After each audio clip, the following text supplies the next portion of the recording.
Hey everybody, it's Allison here. I hope that y'all are doing okay. I know it's been a crazy couple of weeks.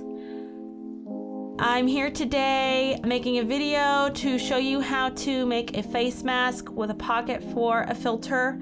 I know there's currently a lot of shortages on personal protective gear, so I figured that a video tutorial showing you how to make one would be really helpful to people. I have created a printable PDF pattern for the mask and the filter that I will link in the description below. You can literally print it out on a regular 8.5 by 11 sheet of paper.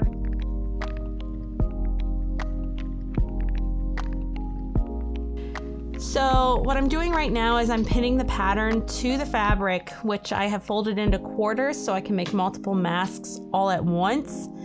You don't have to do that, but if you're planning on making multiple masks, it kind of cuts down on time. And then I'm just cutting the pattern out for the masks. I tried to use household items for this mask so that if things are short on supplies or you don't want to go outside, you don't have to. So I'm using regular 100% cotton fabric for the face mask, and I tried to find household items that you could use for the rest of it. If you don't have them at the house, they should be easy to find in stores. I'm using fine hair ties, the thin ones because they're stretchy.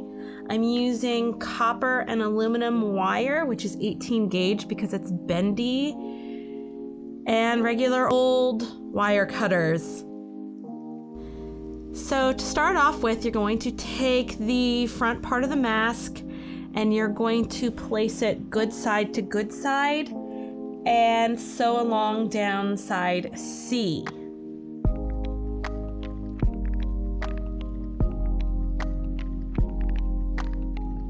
Take the two inside mask mouth parts and place them good side to good side and sew along side C.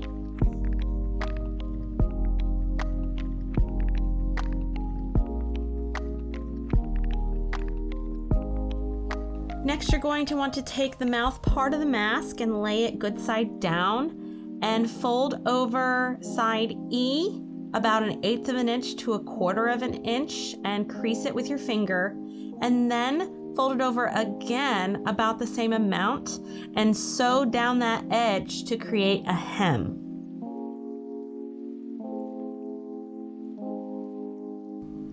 After you complete that step, you're going to want to repeat it for the other side of the mouth part of the mask. Creating that hem around the edge of the mask really helps to improve its durability.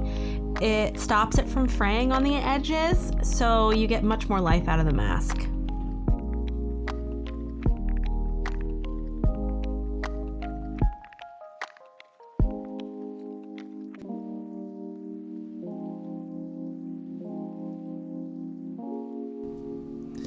After you're done with the mouth portion of the mask, you're going to want to move on to the cheek portion of the mask.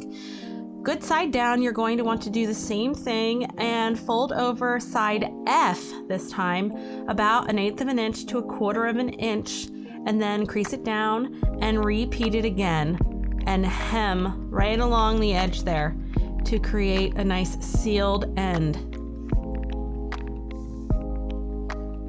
Then you're going to want to repeat that for the other side of the cheeks.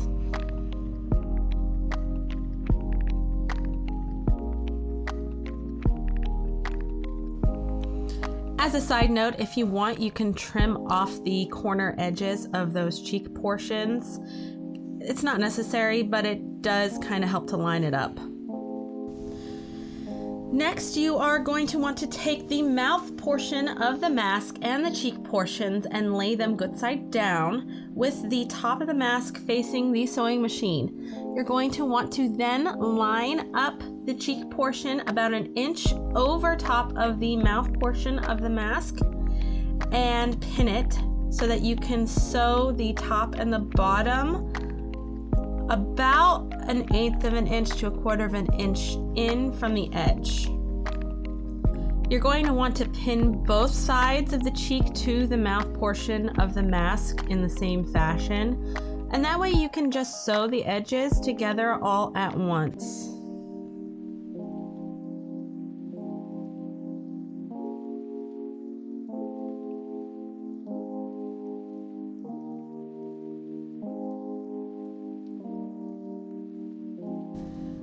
A helpful note here that I'm going to mention is to make sure that the tops of the masks are all facing the same direction. That way you don't have to seam rip it out later and fix it like I did. Next, you're going to want to take the completed inner mask portion and line it up with the outer mask portion, good side to good side.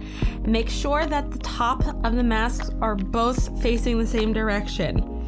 Then you're going to want to sew a seam around the entire mask. You can leave about 1/4 of an inch seam allowance.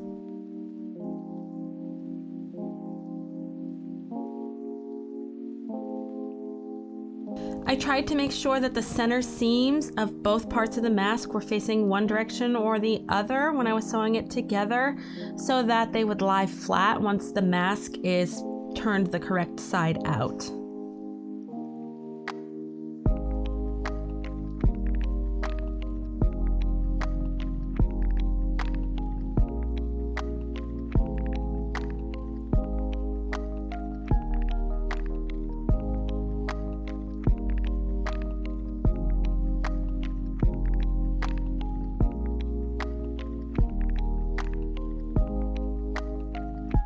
Next, using the pocket holes for the filter, you can turn the mask the right side out using something pointy-ended to push out the corners.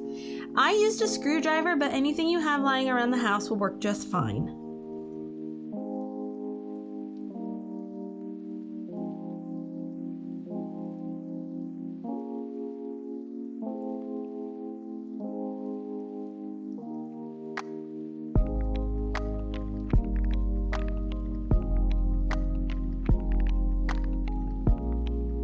After making sure that everything is lying nice and neat on your mask, you're going to want to sew a 1/4 of an inch, maybe 3/8 of an inch pocket along the top of the mask from one side of the mouthpiece to the other. The aluminum wire will go in here to help the top of the mask form to the face. You're going to want to take 6 inches of wire and cut it, and then bend it 1/4 inch in on either side, so that you can insert it into the top of the mask. I want to take a second to make a side note here. While I did use the wire and it worked out really good, if you don't have access to wire or you can't find it in the store, one thing that you can use is pipe cleaner and even wax string. As long as it's something that can bend to your face and kind of create a seal around your nose, it will work. I even heard that double-sided skin adhesive would work if you're in a hospital setting because it creates a seal around your face and prevents air from getting in the top and sides of the mask.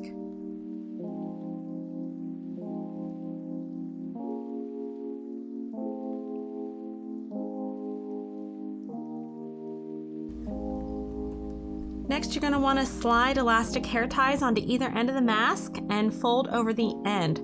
You can adjust it to fit the intended person's face and then just sew a seam down the length of the mask.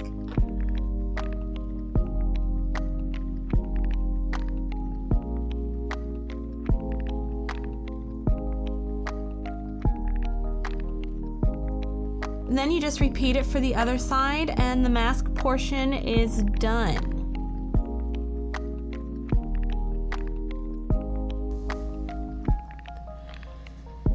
So the mask is pretty effective on its own, but if you want to, you can take an extra step and make a filter or many filters to insert inside. I will link a video tutorial for the filters in the description below. The best fabric that I found for the filters is a 0.3 micron fabric that heating and cooling units use to filter out allergens. The filter pattern is included on the printable PDF file. This mask is a little more complex than other patterns that I've seen, but it's still really easy and anyone can sew it. I think the ability to use this mask with a filter adds an extra layer of protection. It might not be as effective as an N95 mask, and it's not meant to be a replacement, but if it's what you have, it's definitely better than nothing.